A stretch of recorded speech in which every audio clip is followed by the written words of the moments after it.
Bonjour, cette leçon porte sur le calcul des indices simples et synthétiques.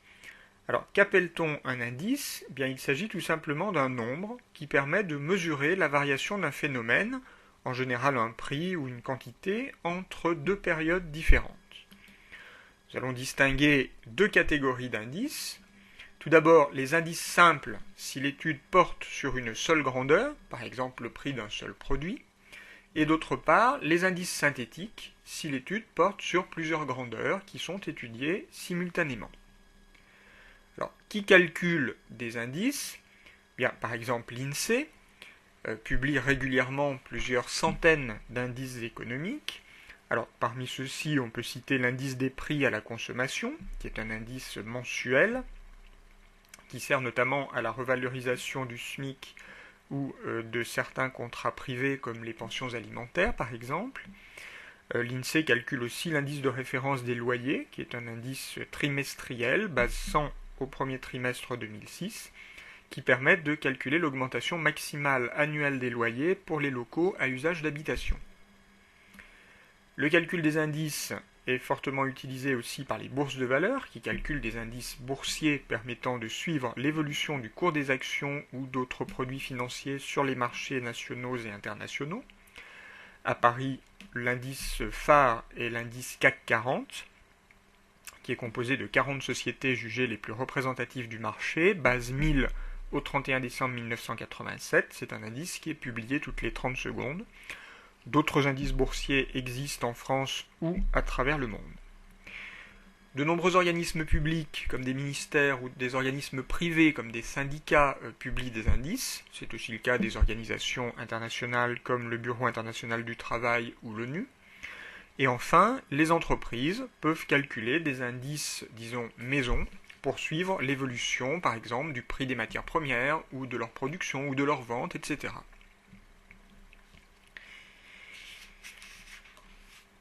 Alors nous allons commencer par expliquer le calcul des indices simples. Alors nous allons partir de l'exemple suivant. Nous avons relevé le prix moyen annuel en France de 500 kg de matières premières, donc entre 1998 et 2002. Donc nous avons le prix de cette matière première qui nous est donné ici. Et nous allons donc calculer l'indice simple du prix moyen de cette matière première en 2002, base 100 en 2000. Alors la formule qui nous permet de calculer un indice est en fait la suivante.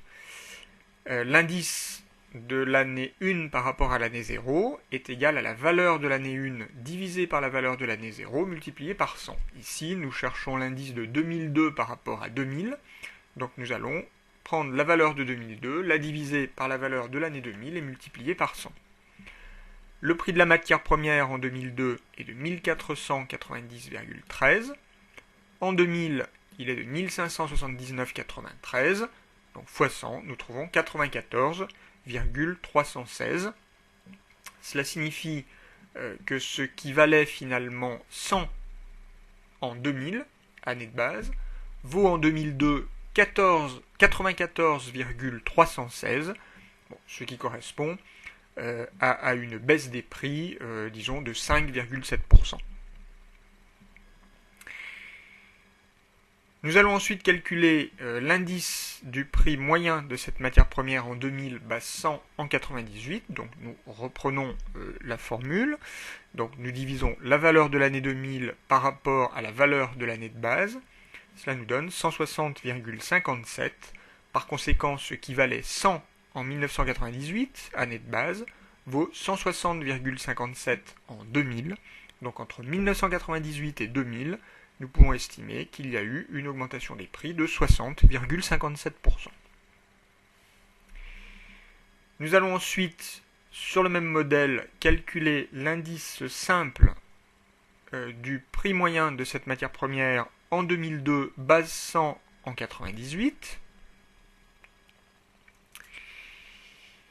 Donc, même calcul, nous allons trouver 151,45. Par conséquent, entre 1998 et 2002, le prix de la matière première a augmenté de 51,45%. de ces différents calculs, nous pouvons en déduire une propriété des indices simples. En effet, nous pouvons remarquer que l'indice de 2002 par rapport à 98 est égal donc à la valeur de 2002 par rapport à la valeur de 98. Bon, nous pouvons l'exprimer de la manière suivante, c'est la valeur de 2002 sur la valeur de 2000 fois 100, multiplié par la valeur de 2000 sur la valeur de 98 fois 100, le tout divisé par 100. En faisant ainsi, la valeur de 2000 va se simplifier, et nous avons 1 fois 100 qui est au numérateur, qui va se simplifier avec le 100 qui est au dénominateur. En effet, la valeur de 2002 par rapport à 98, nous l'avions calculée ici, c'était 151,45. Elle est bien égale à la valeur de 2002 par rapport à 2000, c'est-à-dire 94,316, fois la valeur de 2000 par rapport à 98, c'est-à-dire 167,57, le tout divisé par 100.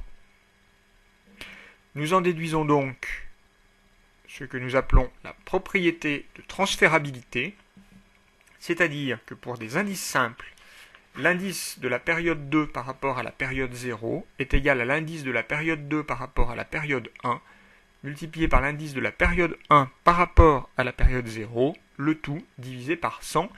Dans notre exemple, la période 2 correspond à l'année 2002, la période 1 correspond à l'année 2000, et la période 0 correspond à la période 1998.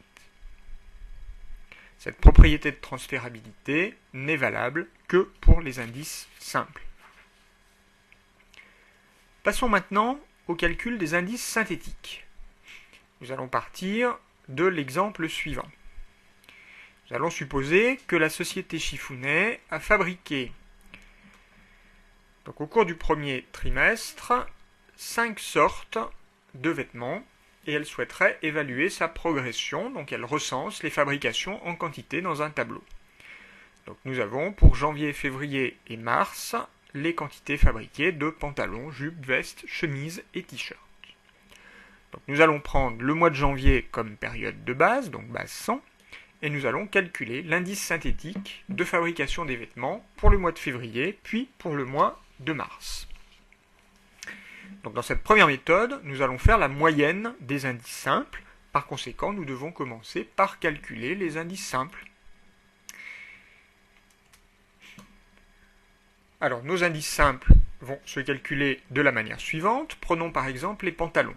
En février, l'indice de février par rapport à janvier est égal à la valeur de février 150 divisé par la valeur de janvier 50, multiplié par 100.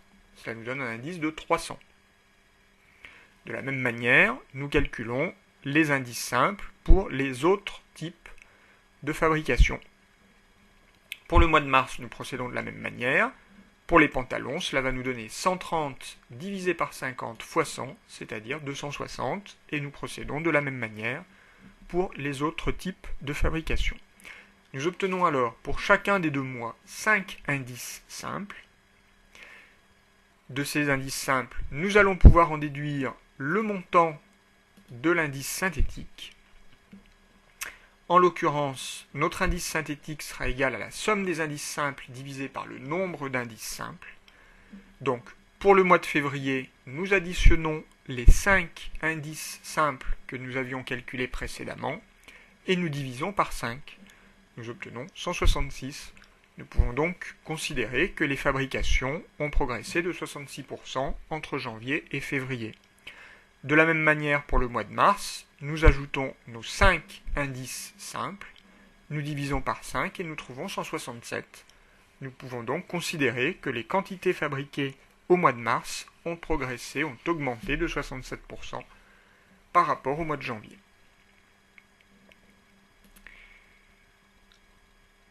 Deuxième manière de calculer un indice synthétique, c'est la méthode de la paire.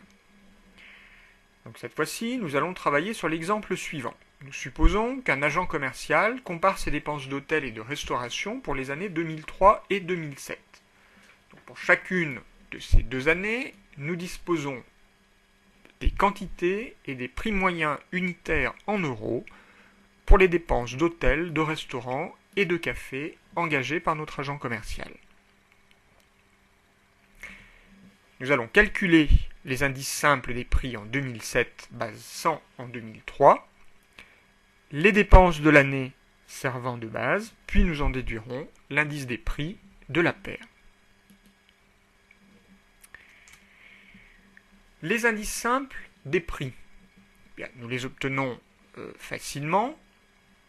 Nous sommes base 100 en 2003, donc nous allons prendre la dépense, le prix de l'année 2007, 1000 pour les hôtels, divisé par 80, qui est le prix de l'année de base, fois 100, nous obtenons 125. De la même manière, nous obtenons 140 pour les restaurants, 300 pour les cafés. Les dépenses de l'année de base sont les dépenses de l'année 2003. Nous les obtenons en prenant les quantités et en les multipliant par le prix moyen unitaire. 120 fois 80 pour les hôtels, cela nous donne 9600. Nous procédons de la même manière pour les restaurants et le café. Total des dépenses de l'année 2003, 20 000. Ce calcul étant fait, nous pouvons en déduire l'indice des prix de la paire. Donc il s'agit en fait d'une moyenne pondérée par les dépenses de l'année de base. Donc notre indice des prix de la paire s'obtiendra en multipliant l'indice simple des prix par les dépenses de l'année de base et en divisant par le total des dépenses de l'année de base. Donc, par exemple, pour les hôtels, nous avons donc 125 multiplié par 9600. Pour les restaurants, 140 fois 10 000. Pour les cafés, 300 fois 400. Ceci compose le numérateur. Et nous divisons par les dépenses de l'année de base, c'est-à-dire 2000. Nous obtenons un indice des prix de 136. Par conséquent, nous pouvons estimer que les services utilisés par notre agent commercial ont vu leur prix augmenter de 36% entre 2003 et 2007.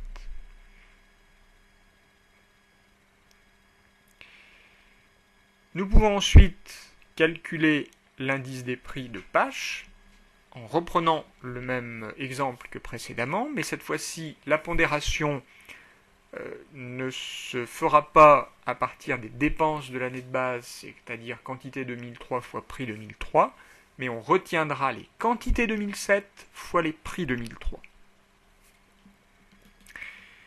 Le calcul sera alors le suivant.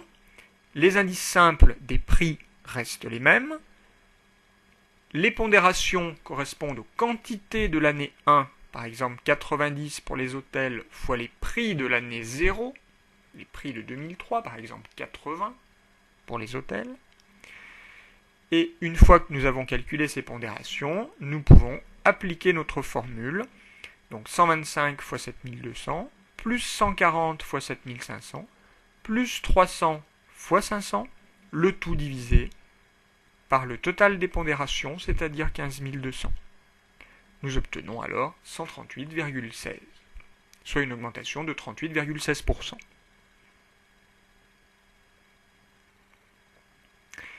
Alors, chacun des deux derniers indices que nous venons de calculer a des avantages et des inconvénients. Pour l'indice de la paire, la pondération est stable, puisque nous prenons les quantités de l'année 0 fois le prix de l'année 0. D'accord ? Donc, année après année, cette pondération reste la même, ce qui permet un calcul simple, rapide, peu coûteux.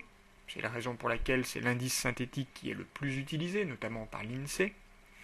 Néanmoins, cet indice de la paire a des inconvénients, puisque si les pondérations ont beaucoup changé depuis l'époque de base, c'est un indice qui risque de perdre toute signification concrète.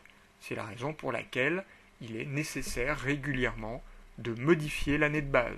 C'est ce que fait par exemple l'INSEE pour le calcul de son indice des prix à la consommation. L'indice de Pache, de son côté, a une pondération qui est réactualisée à chaque période de calcul, puisque l'on tient compte des quantités de la période, quantité de l'année 1. Ceci rend l'indice plus proche de la réalité économique. Néanmoins, son calcul entraîne des délais, voire des coûts supplémentaires, puisqu'il faut connaître non seulement les prix de l'époque courante, mais également les quantités. En résumé, nous avons calculé les indices suivants. Donc indice simple, valeur 1 sur valeur 0 fois 100. C'est un indice qui obéit à la propriété de transférabilité. Et les indices synthétiques, donc, qui sont soit la moyenne des indices simples, soit l'indice des prix de la paire, où les indices simples des prix sont pondérés par les quantités de l'année 0 fois les prix de l'année 0.